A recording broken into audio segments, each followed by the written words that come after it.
Aquest cap de setmana els infants han gaudit dels darrers actes del programa d'activitats que sota el títol Viu el Nadal a Vallirana va incloure la Fira de Nadal, la cursa popular, tallers i activitats des del 30 de novembre fins al 5 de gener.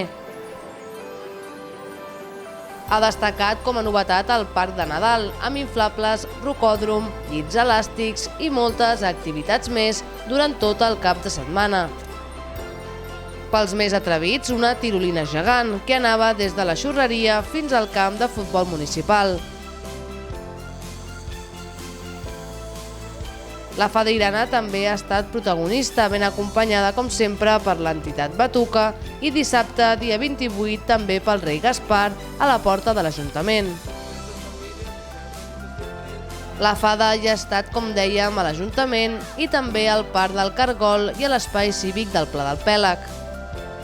Aquells nens i nenes que no li han donat la carta perquè li faci arribar els Reis Mags encara ho poden fer demà dia 4 d'11 a 1 a la Rambla de la Sobirania.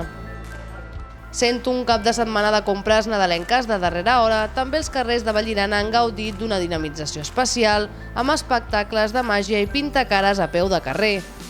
La finalitat era amenitzar les compres i promoure el comerç de proximitat. I acabades les més d'una vintena d'activitats programades, queda però la més important, la gran cavalcada dels Reis Mags. L'Ajuntament, en col·laboració de les entitats, ultimen els detalls per a la seva arribada perquè se sentin com a casa i tots els nens la puguin gaudir. Així que us esperem diumenge, dia 5 de gener, a partir de 5:15.